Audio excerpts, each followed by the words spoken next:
마가복음 5장 22절부터 43절까지인데요. 28절까지만 읽도록 하겠습니다. 찾았으면 한 목소리로 같이 한번 합독을 합니다. 시작. 회당장 중 하나인 야이로라 하는 이가 와서 예수를 보고 발 아래 엎드리어 많이 간구하여 가로되 내 어린 딸이 죽게 되었사오니 오셔서 그 위에 손을 얹으사 그를 구원을 얻게 살게 하소서. 이에 그와 함께 가실새 큰 무리가 따라가며 애워싸 밀더라. 12해를 혈류증으로 앓는 한 여자가 있어 많은 의원에게 많은 괴로움을 받고 있던 것도 다 허비하였으되 아무 효용이 없고 도리어 더 중하여졌던 차에 예수의 소문을 듣고 무리 가운데 섞여 뒤로 와서 그의 옷에 손을 대니 이는 내가 그의 옷에만 손을 대어도 구원을 얻으리라 함이러라. 아멘. 옆 사람하고 인사합니다. 만나 뵙게 돼서 반갑습니다. 인사합니다. 다시요. 강건함의 복을 받으시기 바랍니다. 라고 인사합니다. 지금이 제가 본 시계로는 17분이니까 제가 45분까지만 설교를 하겠어요. 원고에 있는 내용을 상당히 좀 줄이려고 그래요. 자, 그래서 오늘 본문 말씀을 이야기체로 다시 한번 제가 소개를 좀 하려고 합니다. 오늘 22절에 보면 회당장 중에 한 사람 이렇게 되어 있거든요. 그 말은 당시 지역에 있는 회당에는 한 10여 명이 기거하고 있었는데 그 중에 회당장이 3명 정도가 있어요. 그 3사람의 회당장 가운데 한 사람이 야이로라 하는 말이에요. 이 야이로라는 분이 예수님께 다가와서 발 아래 엎드려서 간청을 합니다. 예수님, 내 어린 딸이 다 죽어가고 있습니다. 저희 집에 오셔서 이 아이 위에 손을 얹으시고 기도해 주시면 이 아이가 나을 수 있을 것 같습니다 하는 간청이 있어요.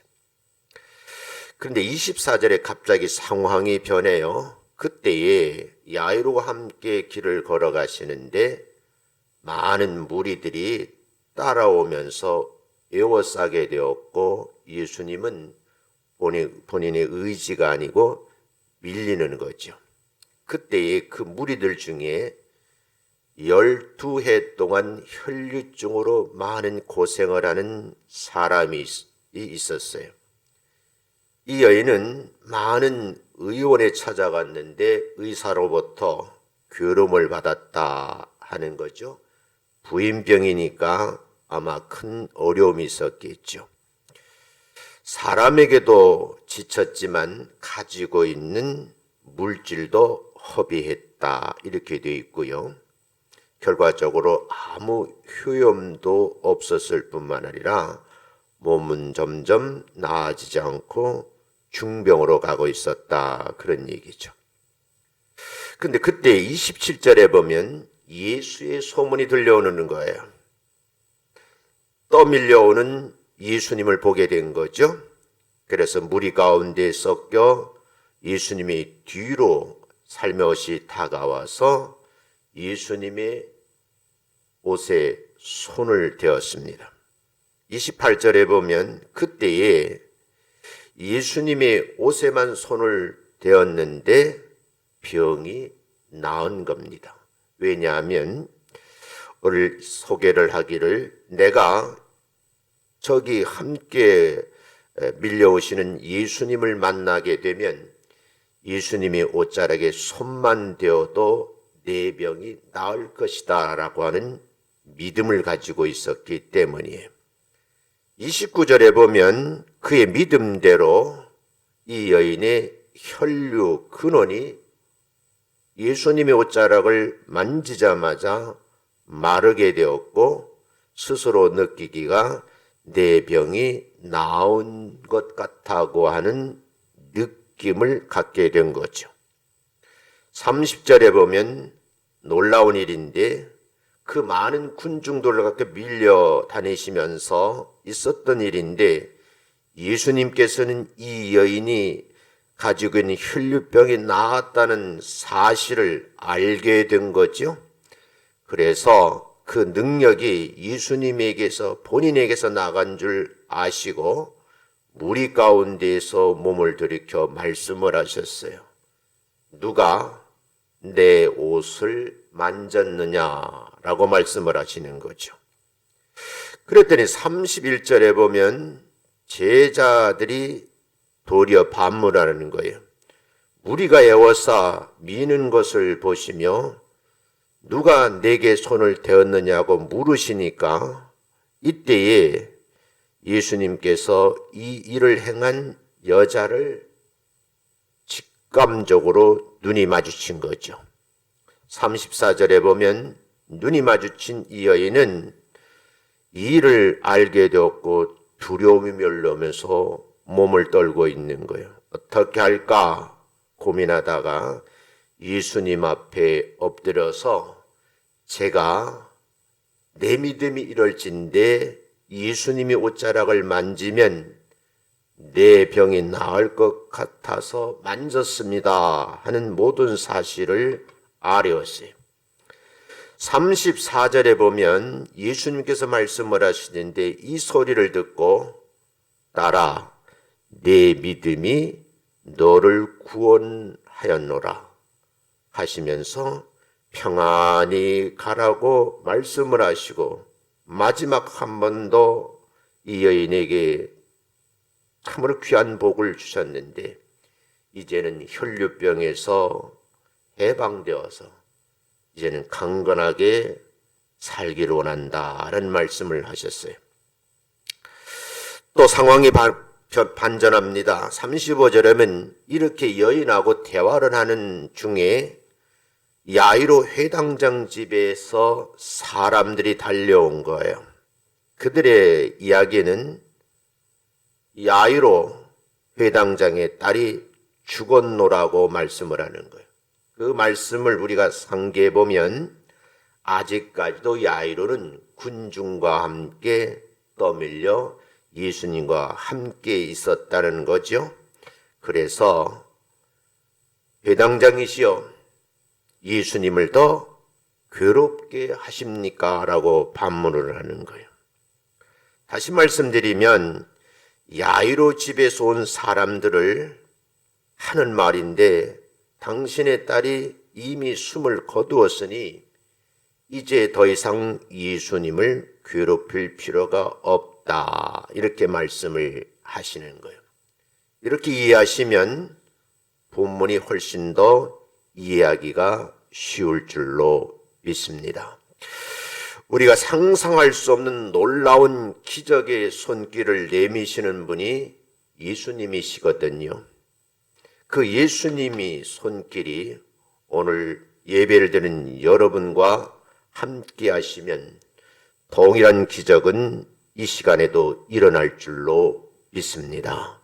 왜냐하면 예수님의 손길이 닿는 데마다 병든 사람이 치유함을 받고 정신질환자들이 고침을 받고 문둥병이 깨끗해지고 예수님이 계신 곳에서는 물이 변하여 포도주가 되었다는 기적의 현장들이었거든요.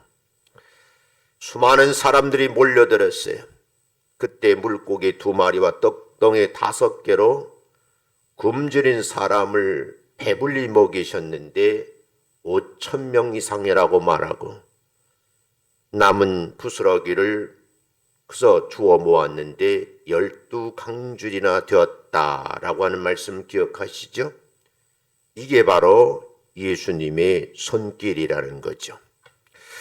우리는 하늘로부터 내려오는 하나님의 은총과 이 땅에 살면서 현실적으로 기적을 베풀어 주신 예수님의 손길이 우리에게도 다가온다는 사실을 액면 그대로 이 여인처럼 믿으시면 마음속에 감사가 밀려오고 입가에 찬양이 울려 퍼질 줄로 믿습니다. 제가 어제 이 설교 준비를 하다가 뜬금없이 글을 써서 페이스북에 올렸어요. 글을 쓰고 싶은 생각이 들더라고요. 그게 뭐냐면 죽음의 문을 드나든 이수영 목사 이야기, 그리고 어린 시절 이야기를 한 편 올려놨어요. 예고를 올렸어요.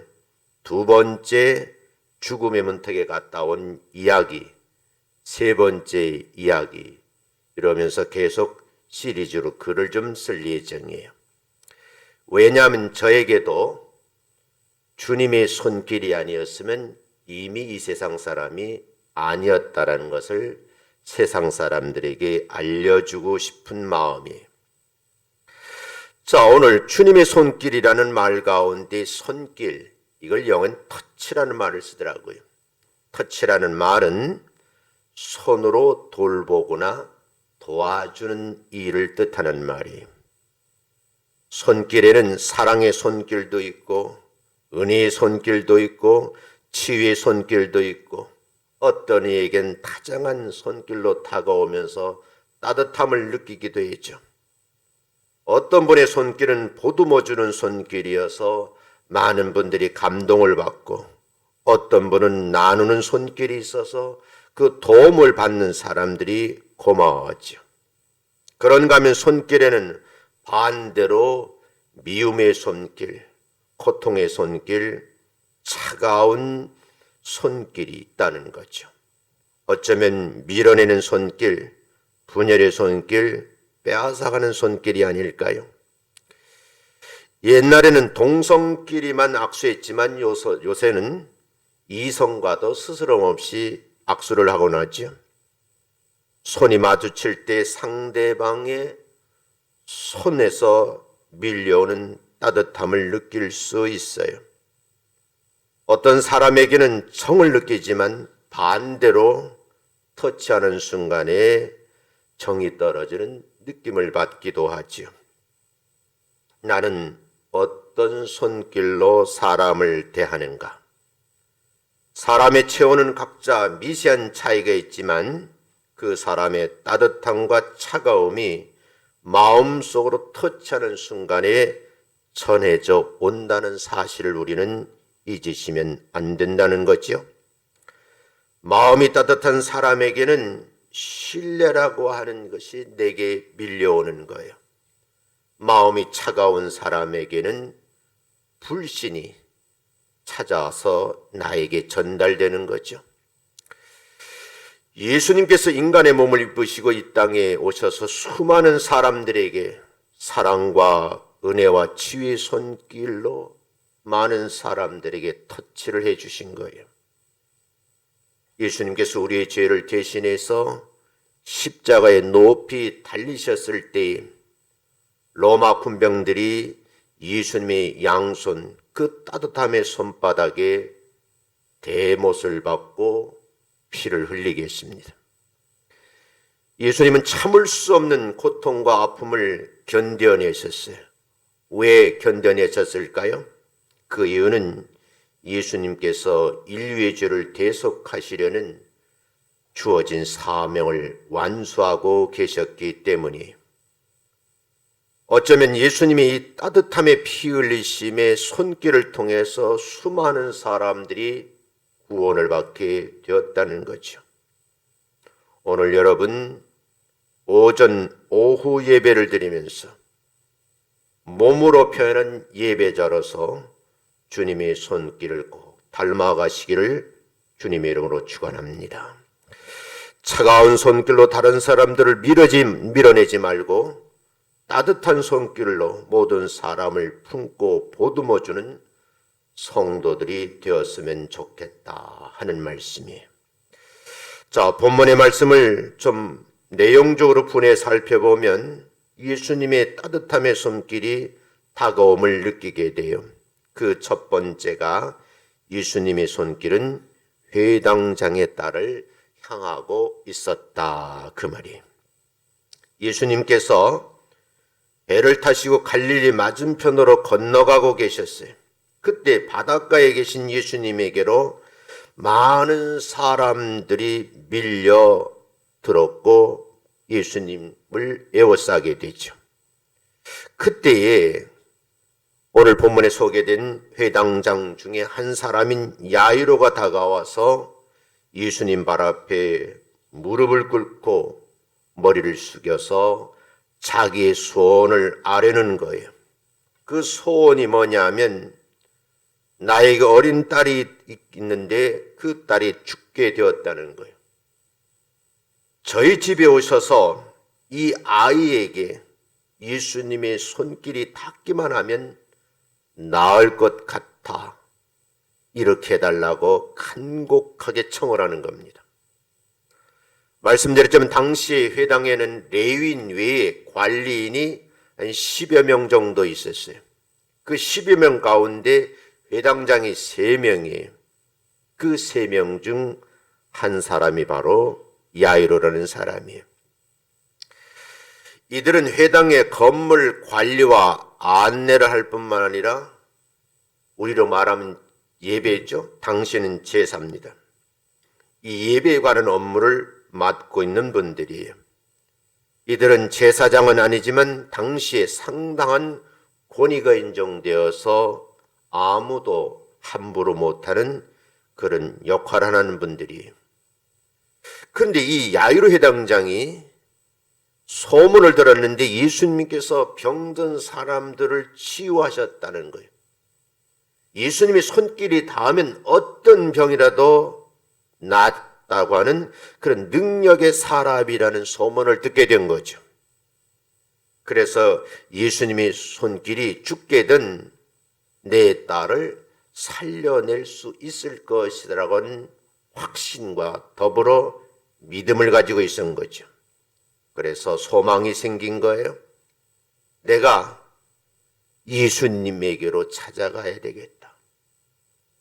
간곡히 부탁해야 되겠다. 그래서 간곡한 부탁이 뭐예요? 내 어린 딸에게 주님의 손길이 닿으면 나을 것 같습니다 하는 그 소망을 아뢰게 된 거죠. 많은 사람들이 가난으로, 기근으로, 또 외로움, 고독과 절망으로 살아가요.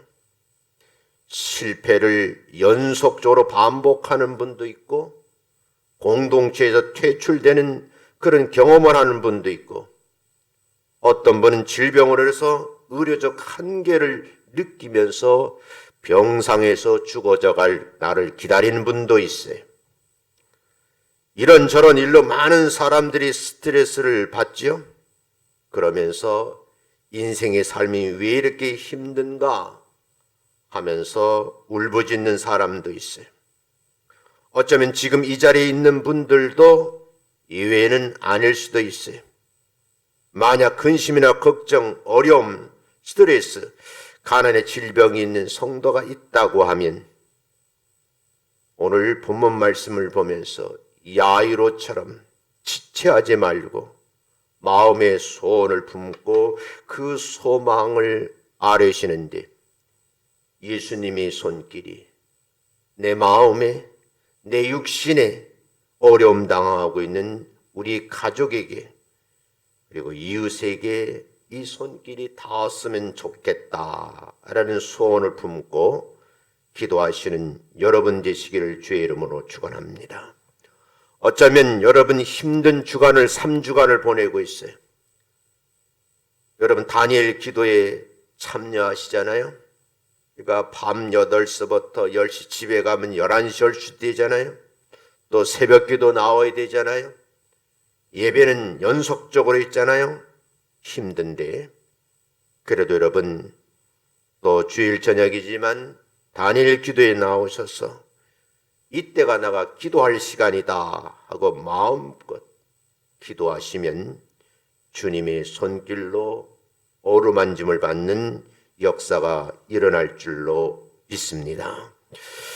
두 번째는요, 예수님의 손길은 사모하는 한 여인에게로 향하고 있었다는 거예요. 자세히 소개해드렸죠. 이 여인은 12년 동안이나 하혈을 하는 부인병을 앓고 있는 사람이에요. 이 병에 대해서 레위기 11장 13절을 인용해 보면 유출병이라 그래서 당시 사람들이 부정하다 그래서 이 여인에게 다가오질 않는 그런 관습이 있어요. 주변 모든 사람들이 불경한 병을 앓고 있는 여인이라고 외면을 하는 거죠.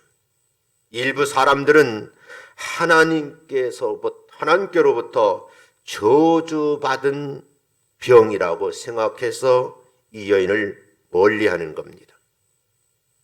그 당시에 오늘 이 여인이 앓고 있는 혈류병은 난치병이에요. 요즘 같으면 많은 정보를 내서 내 병이 어떤 원인 때문에 하혈이 되는지 원인을 알 수 있을 수 있겠죠.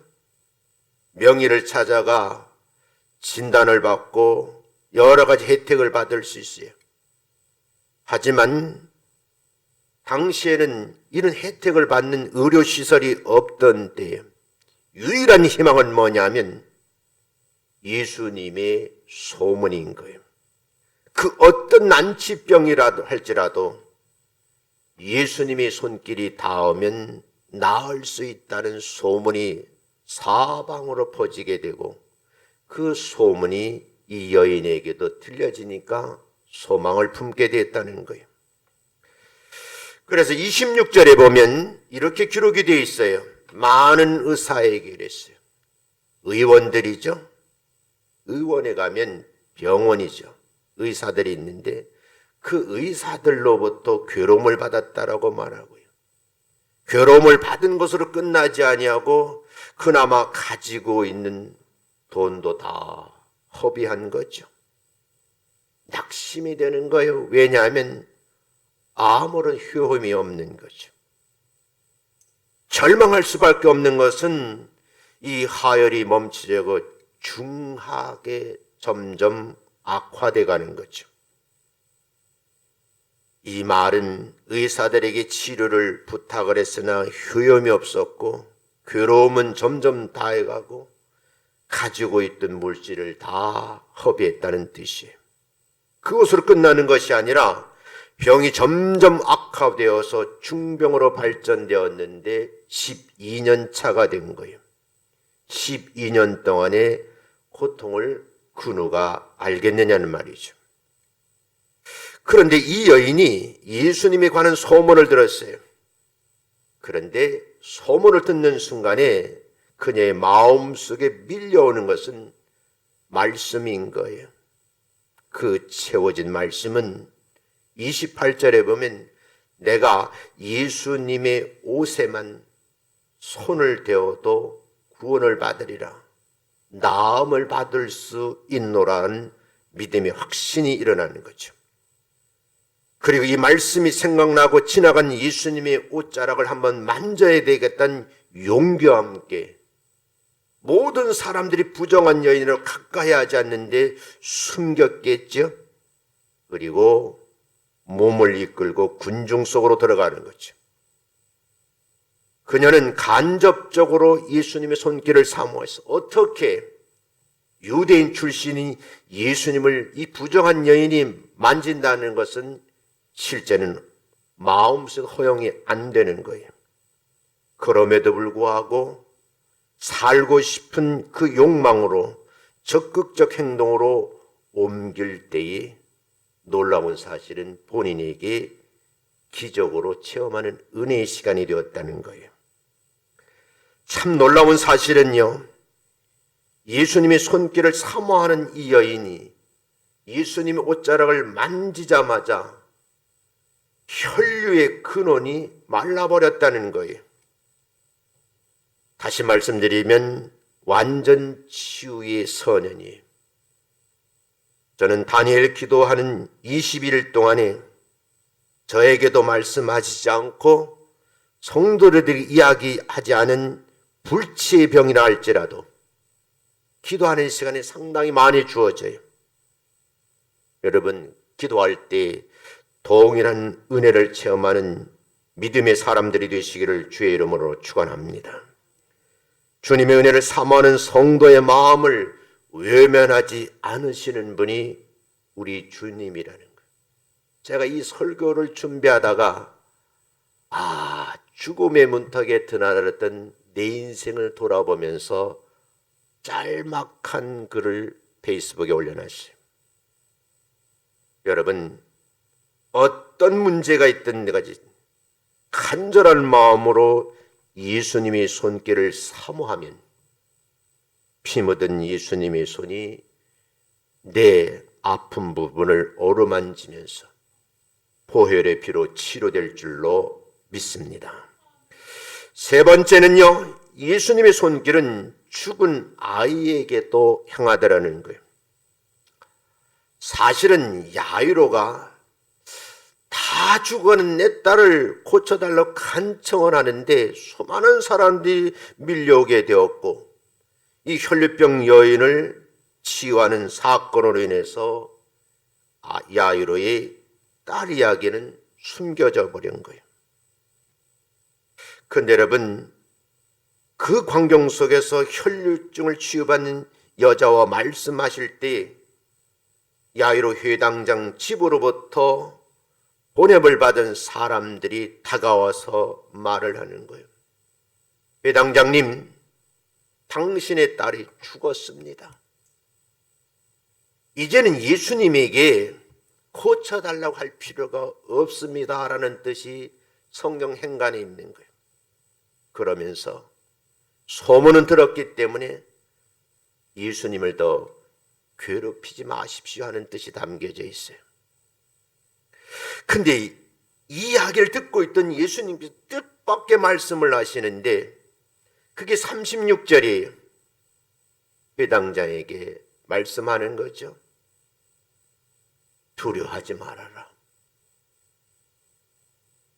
너희 집에서 보내온 사람들의 말을 들어보니 이미 어린 딸이 죽었는데 두려워하지 말라는 거예요.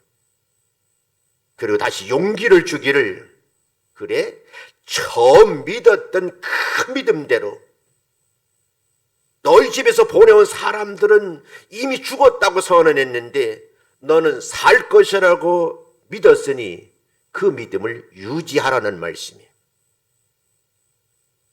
이 믿기만 하라는 헬라어의 본문의 뜻을 보면요, 모논 피스티오라는 말로 쓰여져 있는데 해석을 이렇게 해요. 흔들리지 말고 처음 믿음을 굳게 간직하라는 거예요. 예수님 말씀은 믿기만 하라. 그래? 지금 너희 집안에서 온 사람들의 소리를 들어보니, 너도 들어보고 나도 들어보니 내 딸이 죽었다고 하는데 그럼에도 불구하고 그 믿음이 흔들리면 안 된다. 다시 말씀하기를, 내가 나를 찾아온 그때 처음 가진 그 믿음대로 굳게 붙잡아라고 강조하는 말씀이에요. 왜 이런 말씀을 하셨을까?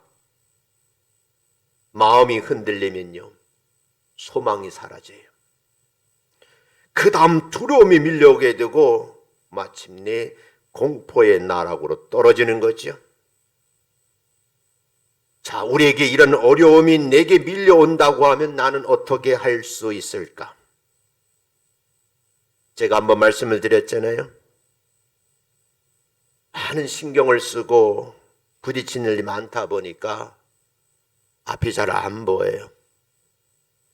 사람들은 저에게 말해 녹내장이라고, 의사가 그러더라고, 촉이라고 말하더라고. 예전 같으면 참으로 이런저런 모습에 당황했을 텐데 저는 당황한 것이 하나도 없어요. 내 눈이 잘 보일 때까지 살면 하나님의 은혜지. 아멘. 예수님께서 베드로와 야고보, 요한 이 세 제자만 데리고 마침내 발걸음을 옮기셨어요. 야이로 회당장 집에 들어가신 겁니다. 그랬더니 많은 사람들이 모여들어서 통곡을 하는 겁니다. 집 안으로 들어오는 야이로를 보면서 회당장님, 어린 딸이 죽었습니다. 아우성을 치는 거예요.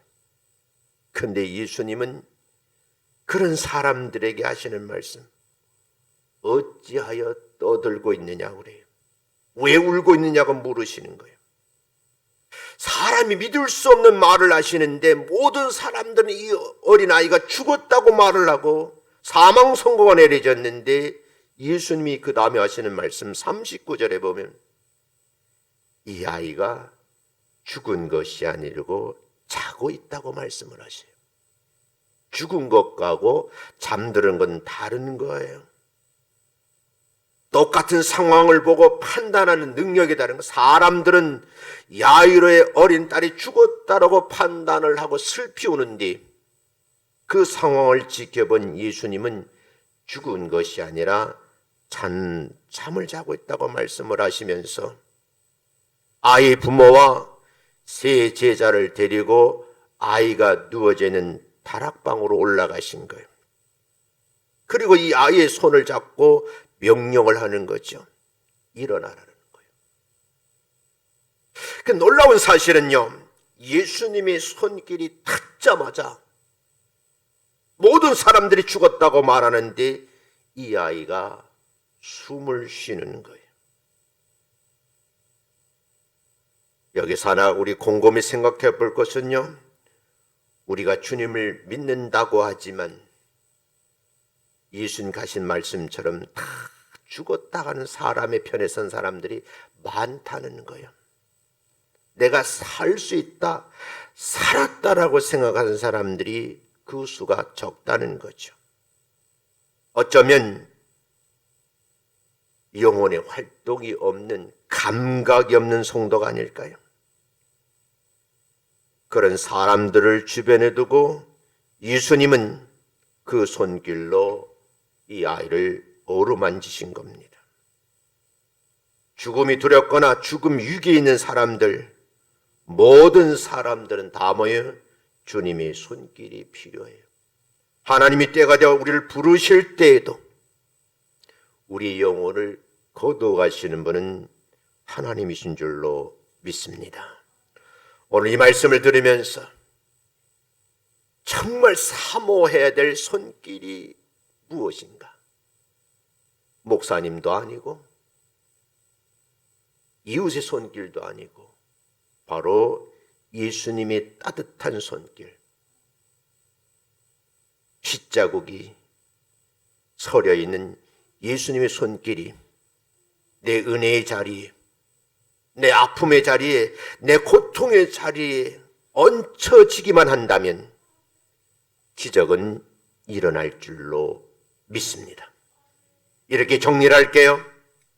예수님의 손길은 많은 사람들을 향해서 다가가려고 하는 거예요. 회당장이 찾아왔을 때에도 딸을 향한 예수님의 손길은 이미 움직이고 있어요. 상황이 반전된 거예요. 무리 속에 한 여인이 사모하는 마음을 가지고 예수님 옷자락 한 번만 만져봤으면 좋겠어요. 그 마음의 소원이 이루어지잖아요.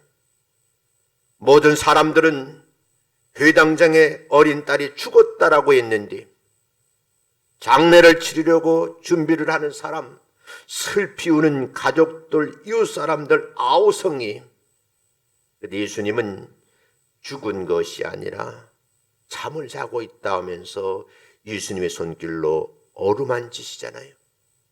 자, 오늘 이 말씀을 보면서 예수님의 손길이 터치하는 순간에 나에게 힘든 어려운 문제도, 질병도, 고통도 해결될 줄로 믿습니다.